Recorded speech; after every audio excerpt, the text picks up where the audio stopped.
Devil Diddy Dangled Woman. Off 17th floor, Briana's shocking testimony and Oprah's defense exposed. The courtroom was filled with tension as the judge entered and the crowd settled into their seats. The trial of Sean Diddy Combs, the famed music mogul, was about to take another unexpected turn. For weeks, the public had followed every detail of the case, each piece of evidence, and each witness stirring a mixture of disbelief and anger. This wasn't just about celebrity drama. This was about serious charges of abuse, coercion, and trafficking. It was a cold morning, and Briana Bangolan was about to take the stand. Briana, known to many as Cassie Ventura's close friend, had been one of the few people brave enough to testify against the man who had terrorized her friend for years. Cassie, a former lover of Diddy, had been through hell at his hands, but Briana's testimony was about to shed light on even darker corners of Diddy's abuse. Briana walked up to the witness stand, her face pale but resolute. The silence in the courtroom felt deafening. The defense attorneys had been preparing for her testimony, but nobody was ready for what came next. "I've seen it all. The way he treated Cassie was beyond anything you could imagine." Briana began, her voice shaking slightly, but unwavering. The courtroom was silent, all eyes on her. The only sounds were the soft tapping of a pen on a notepad and the occasional shuffle of feet. Briana was no stranger to the abuse. She had witnessed Diddy's erratic behavior firsthand, not just towards Cassie, but towards her as well. There had been moments when she had tried to intervene to stand up to him, but she always regretted it. He was untouchable, and his rage was unpredictable. Her story began on a cold evening in 2016. Briana had been staying over at Cassie's apartment, trying to get away from the constant tension in her own life. But what she didn't expect was to witness an event that would haunt her for years to come. "I was there the night he lost it," Briana continued, her eyes now fixed on the jury. Cassie and Diddy had been fighting like they always did. She was crying and he was screaming at her. "I've never seen someone as angry as he was that night." The defense attorney tried to interject, but the judge silenced them with a wave of his hand. Briana had a story to tell, and no one was going to stop her. Briana's recollection was vivid. She described the violence that had erupted when she tried to defend her friend. Diddy's rage had been quick, explosive. He grabbed Cassie by the arm, throwing her across the room like a rag doll. Briana could hear Cassie's cries for help, but when she rushed to intervene, she found herself the target of his fury. "I tried to help her, but Diddy wasn't having it. He turned on me," Briana said, her voice breaking slightly as she remembered. "He grabbed me by the arm, pulled me towards the balcony, and for a moment I thought I was going to die." The room was still, everyone hanging on her every word. "He told me he could kill me. He said he was the devil and he wasn't afraid to do it. Then without warning he lifted me off the ground and held me over the balcony rail. I couldn't believe what was happening. My feet were dangling and I couldn't move." Briana's words hit the room like a sledgehammer. The courtroom, once filled with murmurs, was now eerily silent. The jury, the lawyers, the audience, everyone was frozen in disbelief. "Then he let me go, tossing me back into the apartment like I was nothing," Briana said, wiping away a tear. "I thought I was going to die. I really did." Briana's testimony was devastating. She didn't just describe an angry outburst. She described a calculated act of intimidation, an attempt to instill fear and control. Diddy had used his power over Cassie and anyone close to her as a weapon. But the story didn't end there. Briana's testimony painted a chilling picture of what happened next. It wasn't just that night. After that, things got worse. Cassie disappeared for days, and no one knew where she was. I went to Diddy's house trying to find her. I was terrified for my friend. When I got there, I was locked inside. No food, no water, just trapped waiting. The courtroom gasped. The defense shifted uneasily, but they were powerless in the face of Briana's truth. I don't know how long I was there, but I could hear Cassie screaming. I wanted to break down the door, but I knew I couldn't. If I did, Diddy would make sure I never saw the light of day again. Briana paused, taking a deep breath before continuing. Eventually, Diddy came to the door, laughing like it was all some kind of sick joke. But I knew. I knew that Cassie was suffering, and there was nothing I could do. She finally stopped speaking, letting the weight of her words hang in the air. Her testimony had painted a picture of a man so powerful, so controlling, that he would stop at nothing to keep his victims in line. As the courtroom processed her words, it was clear that this was only the beginning. Briana's testimony connected directly to the timeline of Cassie's abuse, matching reports that had been leaked to the press. The case was growing stronger by the minute. The prosecution had no doubts now. Diddy's actions, his manipulation, and his violence were all part of a much larger, deeply disturbing pattern. But as Briana stepped down from the stand, the defense knew they had to do everything they could to discredit her. They couldn't let this testimony stand without a fight. The battle in the courtroom was only just beginning. The tension in the courtroom was palpable. Briana's testimony had shattered any illusion of Diddy being a harmless mogul with a bit of a temper. Her chilling accounts of violence, threats, and fear had painted a picture of a man with a deep need for control, someone willing to go to extreme lengths to silence those who tried to stand against him. As Briana's words lingered in the air, the audience was left in stunned silence, but the defense had just begun their attack. Nicole Westmoreland, Diddy's defense attorney, rose from her seat with a determined look on her face. She was ready to strike, to poke holes in Briana's account, and to discredit the very foundation of her testimony. The defense team had been preparing for this moment to shake the jury's confidence in the victims and their stories. Ms. Bangolan, Westmoreland began, her voice icy and controlled. You claim that Diddy dangled you over a 17-story balcony, but how can you be certain of the exact details when you were under the influence of drugs at the time? The room held its breath as Briana shifted in her seat, visibly uncomfortable. The defense knew this was a weak point in her testimony. Briana had admitted to using cocaine and other substances during that period, but her response was steady. I was on drugs, yes, but that doesn't mean I'm lying, Briana replied, her voice growing stronger. I remember what happened to me. I remember the terror. Diddy's rage, his threats, they're burned into my memory. Westmoreland pressed further. And yet you didn't mention the alleged threats or the balcony incident when you first spoke to the authorities. Why was that? Briana hesitated for a moment, her gaze dropping to her hands. The defense was right. She had kept quiet about many details when she first spoke to the authorities. But now she could feel the weight of the truth pressing down on her. I didn't want to believe it. I didn't want to believe Diddy was capable of something like that. I didn't think people would believe me. But Cassie's pain made me realize I had to speak up, she said, lifting her chin, her voice laced with conviction. Despite her strong words, the defense continued to chip away at her credibility, pointing out inconsistencies in her statements and questioning her memory. Briana's testimony, however, had already planted a seed of doubt in the minds of the jury. They had seen the bruises, the emotional scars, and now they were hearing the details of a life lived in constant fear. While the defense worked tirelessly to discredit Briana, the prosecution knew they had a powerful ally, the digital evidence. The forensic video expert, Frank Piazza, had already analyzed the footage that had been submitted as part of the evidence. Today, his testimony would play a crucial role in confirming the reality of what Briana and Cassie had claimed all along. Frank Piazza took the stand, his demeanor calm and methodical.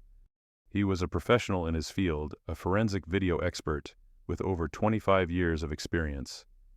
His task was simple: to confirm whether the surveillance and cell phone videos from the hotel incident were authentic. The room was silent as Piazza explained the technical details, but the impact of his words was profound.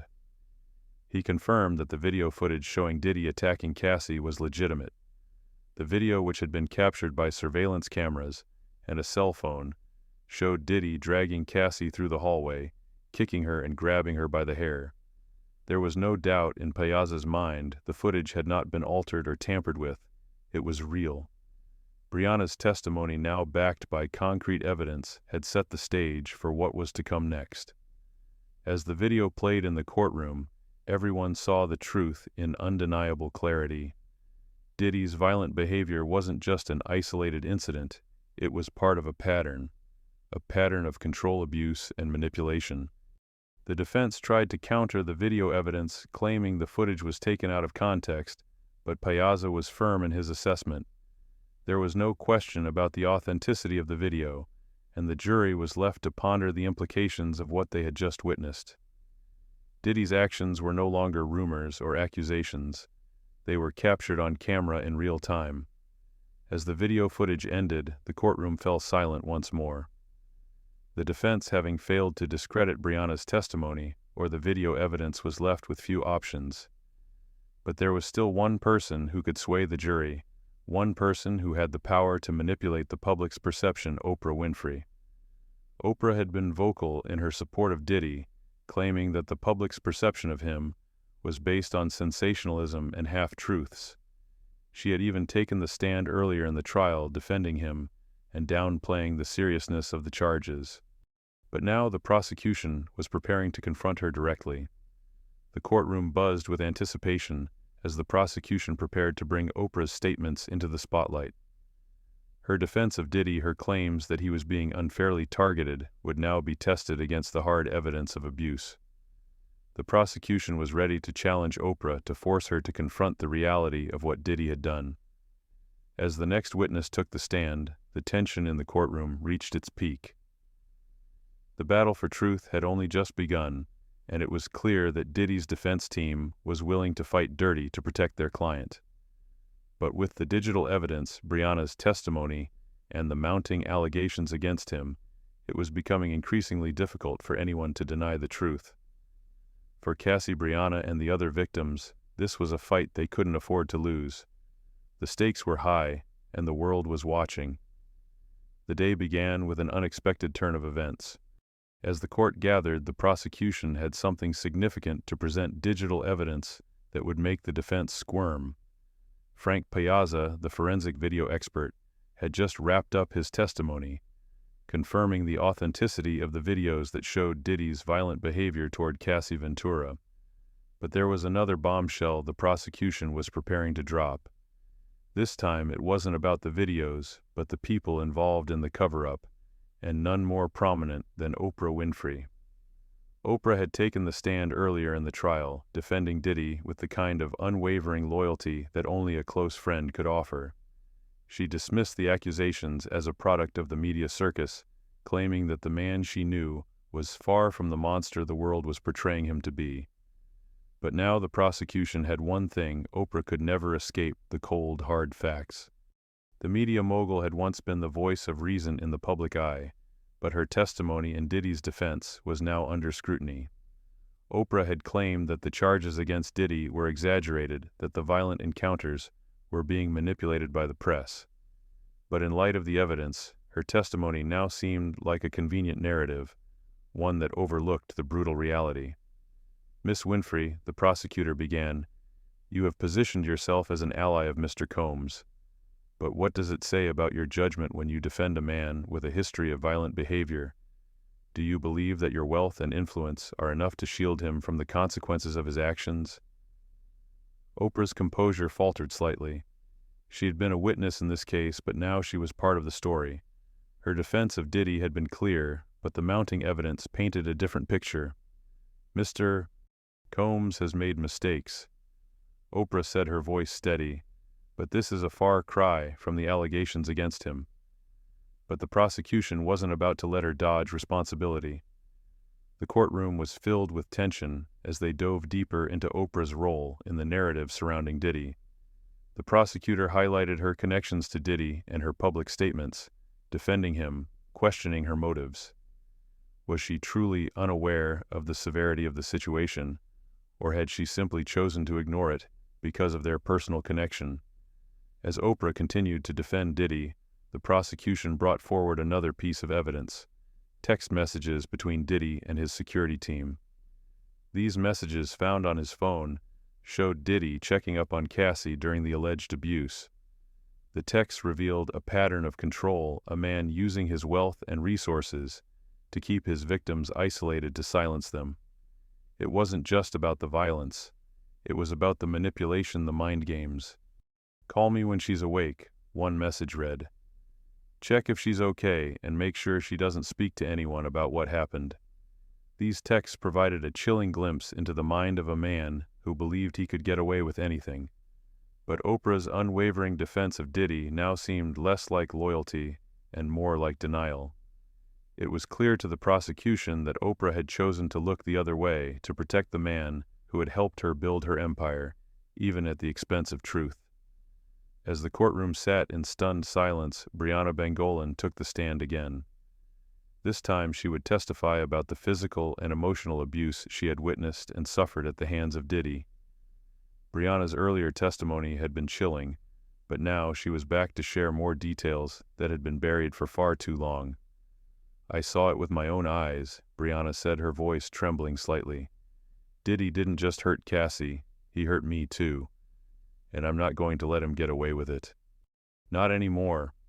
Her words carried weight, and the jury could feel the intensity of the moment. Briana wasn't just a bystander. She had been a victim of Diddy's control, just like Cassie. The balcony incident, the threats, the constant fear, all of it was real.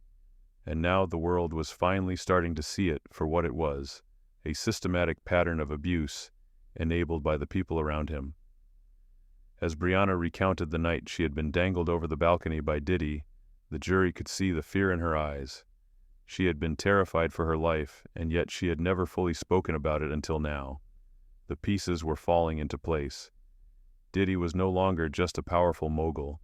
He was a man who had used his power to control and intimidate everyone around him. Briana described how she had tried to intervene when she saw Cassie being abused, how Diddy had warned her to stay out of it.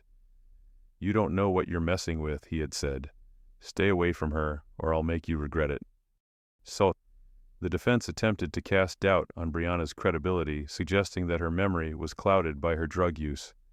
But the jury was no longer buying it. Briana had been a victim in this story, and her testimony was starting to hold the weight it deserved. As the trial continued, the prosecution's case became stronger with every new piece of evidence. Diddy's violent history was being laid bare, his control over those around him, evident in every witness's testimony. And in the background, Oprah's defense of him began to unravel. The jury was no longer listening to her claims of innocence. They were listening to the survivors, the victims, the ones who had lived through the terror of Diddy's control. The question now was whether the jury would see through the layers of denial and manipulation, and whether they would hold Diddy accountable for the pain he had caused. The trial was far from over, but one thing was clear: the truth was finally coming to light. The courtroom was heavy with anticipation. The day's proceedings had already exposed chilling testimony, and now the final witnesses were set to take the stand. Briana Bangolan, the longtime friend of Cassie Ventura, had just laid bare the horror she endured at the hands of Diddy. Her voice quivered as she recounted the infamous balcony incident, where Diddy had dangled her over the edge of the 17th floor ledge. The air in the room felt thick with emotion, and the defense was visibly scrambling. Oprah Winfrey, once an unwavering supporter of Diddy, was now in the hot seat. The prosecution had exposed the cracks in her defense of the mogul, citing her connections to Diddy and her attempts to dismiss the severity of the charges. Oprah's testimony had painted Diddy as a man misunderstood, but the flood of evidence that was being presented against him was undeniable. The defense couldn't escape the reality any longer. As Briana's testimony continued, she revealed even more devastating details about the night Diddy had locked her in a room at his house, refusing to let her leave. She had arrived looking for Cassie, only to find herself trapped in a nightmare she couldn't escape. The moment she entered Diddy's private residence, the door slammed shut behind her. He refused to let her leave until she promised to stay silent. This incident had directly aligned with the timeline of Cassie's disappearance, something the media had reported, but had never fully explained. "I was just looking for my friend Briana," said her voice breaking. "But he wouldn't let me go. He locked me in. I couldn't get out. I was afraid he'd do worse." It was a terrifying revelation. Diddy had a history of controlling and intimidating those around him, but this was something different. It wasn't just violence, it was manipulation on a grand scale. Briana had witnessed firsthand the toll Diddy's power had on the women in his life, especially Cassie. Briana's claims were backed by photos of her injuries, and the emotional scars she carried were evident to anyone who saw her. Her courage to speak out despite the fear she'd carried for so long resonated with the jury. They could see the truth in her eyes, the rawness of her experience. As the day drew to a close, the prosecution had placed a powerful case on the table. The defense was running out of room to dispute the mounting evidence, and with each passing witness the walls were closing in on Diddy. The jury was being given the picture of a man who had used his power to not just control his victims, but to tear them apart physically and emotionally. And as Briana left the stand, the question remained, would the truth be enough to bring justice to those who had suffered in silence for so long? As the courtroom entered its fifth day, the atmosphere had shifted. What was once a legal battle over accusations and evidence was rapidly turning into a full-blown reckoning. Briana Bangolan's testimony had left an indelible mark exposing the dark truths about Diddy's actions and the toxic world he had created around him. Yet this was only the beginning. The most crucial moment was still to come, the testimony of Cassie Ventura herself. Cassie had kept her silence for years, but now she was ready to face the world. Her voice had been taken away from her for far too long, but here in this courtroom she was finally in control. She had been through hell and back, and now the world would know the extent of Diddy's cruelty. She took the stand with a poise that spoke volumes, her face a mixture of determination and sorrow. Her testimony was stark. Cassie described years of physical and emotional abuse at the hands of the man she once loved. The twisted power dynamic had slowly unraveled her, forcing her into submission using his wealth status and control as weapons. But perhaps the most chilling part of her testimony was when she recounted the times she had begged for help, only to be met with cold indifference. I was trapped in a world of my own making. Cassie began, her voice trembling at the beginning, but growing stronger with each word. He promised me everything, but it was all a lie. I couldn't see it at the time. He had me in his grip, and I couldn't get out. Her words were sharp, cutting through the courtroom, as she detailed how Diddy had isolated her from her friends, especially Briana. The abuse had been methodical. He would control her every move, every word, every action. He would manipulate her into believing that no one else cared about her, that only he could provide the love and security she so desperately needed. But in reality, he was just breaking her down, piece by piece. The courtroom was silent, the weight of her testimony sinking in. Cassie described how on multiple occasions Diddy had physically harmed her. She recalled the time he slapped her in front of friends, humiliated her, and made her feel small. The trauma was overwhelming, and yet she continued to stay. It wasn't just fear. It was a mixture of love, confusion, and manipulation. The most haunting part of Cassie's testimony, however, was when she talked about the time she had disappeared from the public eye. For days she was missing. The media had been in a frenzy, speculating about her whereabouts, but in reality she had been held captive in Diddy's mansion, isolated from the world, unable to leave. The very thought of not being able to escape had haunted her. She felt like a prisoner in her own life. "I couldn't leave," she said softly, but her words echoed across the room. "He locked me in, told me no one could see me, told me no one could help me." It was at this point that the full scale of Diddy's cruelty became undeniable. Cassie's description matched the patterns of behavior Briana had earlier outlined. It wasn't just a toxic relationship. It was a cycle of violence and control perpetuated by a man who believed he was untouchable. He was a monster hiding in plain sight, using his power and influence to silence anyone who dared to speak up against him. But what struck the jury the hardest wasn't just the abuse. It was Cassie's realization, her transformation from a woman in a toxic relationship to a survivor who had finally found her voice. She wasn't just testifying for herself, she was testifying for every woman who had ever been manipulated, controlled, or silenced by someone in power. This is for every woman who feels like they have no way out, Cassie said, her voice strong now. I stayed silent for too long, but today I'm not afraid anymore. The courtroom, which had been tense and silent, erupted into an unexpected wave of support. For the first time in the trial, the victims' voices had been heard loud and clear. Cassie had broken the silence, and in doing so, she had exposed the darkness at the heart of Diddy's empire. Meanwhile, the defense team was on the back foot. They had tried to discredit Briana and Cassie, poking holes in their stories, questioning their memories and motives. But with Cassie's powerful testimony, they were quickly running out of arguments. The evidence was stacking up against Diddy, and no matter how much the defense tried to obfuscate the facts, it was becoming clear to everyone in the courtroom. This wasn't just a case of personal drama. This was a systemic abuse of power. As the day ended, Cassie's words lingered in the air. The jury, visibly moved, was left to process the gravity of what they had just heard. For the first time, they saw Diddy for what he truly was, not the charming mogul the world had idolized, but a man capable of monstrous acts. And as the trial continued, it became evident that this was more than just a legal battle. It was a fight for justice, for the truth, and for the lives of those who had been silenced for too long. The trial had reached its pivotal moment. As the testimony of Cassie Ventura concluded, the courtroom sat in stunned silence, weighed down by the brutal truths that had just been revealed. What had begun as an investigation into a possible case of domestic violence had now become something far greater, an exposure of a pattern of control, manipulation, and exploitation by one of the most powerful figures in the entertainment industry. Diddy the mogul, who had once been untouchable, was now facing the consequences of his actions.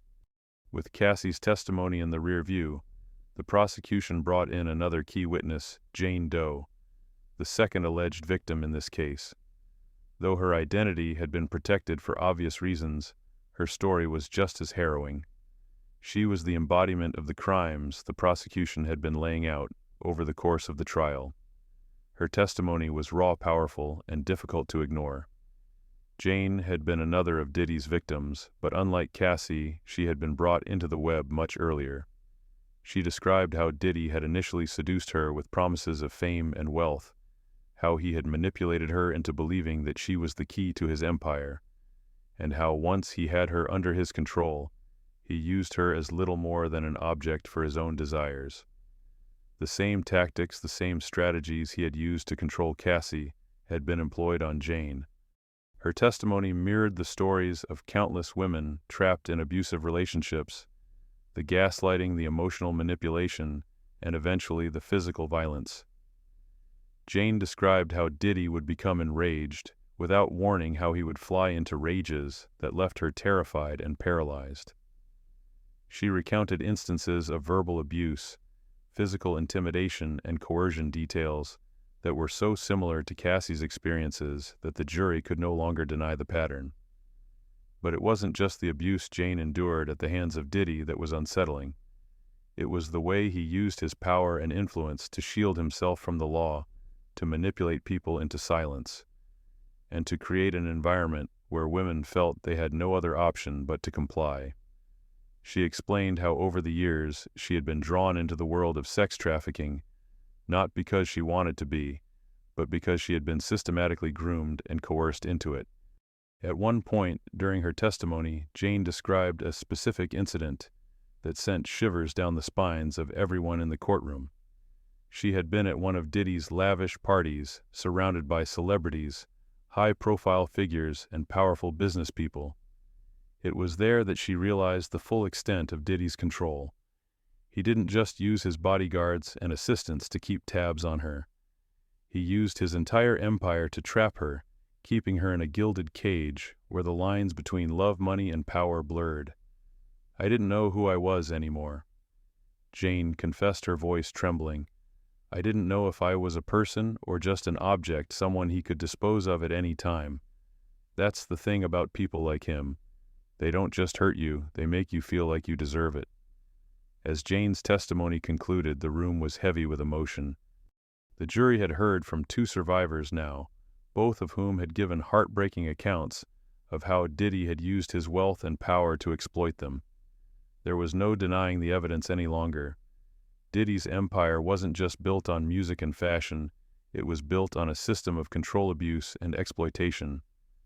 The defense, however, wasn't about to give up without a fight. They tried to discredit Jane, questioning her motives and casting doubt on the authenticity of her story. They suggested that her memories were clouded by time, by drugs, and by the passage of years. But the prosecution was ready. They had the evidence to back up every word she had said, and they had no intention of letting the defense get away with undermining her testimony. It wasn't just about the individual stories of abuse anymore. It was about the broader implications of what had happened. The prosecution was not just trying to convict Diddy of personal violence against these women.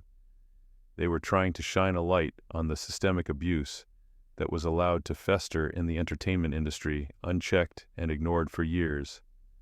But as the trial pressed on, Diddy's legal team had a card left to play.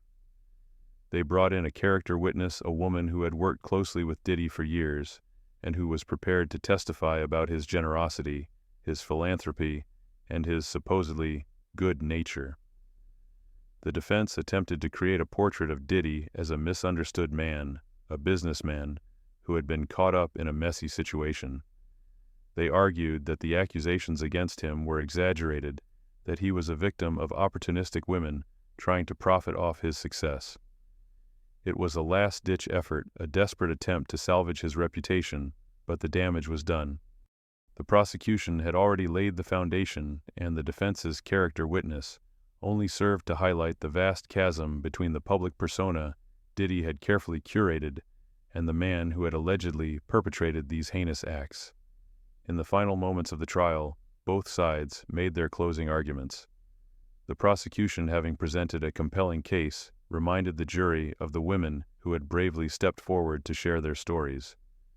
They urged the jury to remember the pattern of abuse, the manipulation, and the coercion that had been laid bare during the trial. The defense, on the other hand, doubled down on their claims that the allegations were fabricated, that Diddy was the victim of a conspiracy, and that the case against him was built on shaky foundations. When the jury finally began their deliberations, it was clear that the stakes had never been higher. The fate of a man who had been one of the most influential figures in the entertainment industry rested in their hands. But it wasn't just about Diddy anymore. The trial had become about the women who had been silenced for years, about the justice they deserved, and about the need for systemic change in an industry that had long turned a blind eye to abuse. In the end, it wasn't just about a conviction. It was about the message that would be sent. It was about showing the world that no one, not even the most powerful, was above the law. The jury had heard the stories. They had seen the evidence. Now all they had to do was decide what kind of world they wanted to live, in one where the voices of the voiceless could finally be heard, or one where power and money silenced those who dared to speak the truth.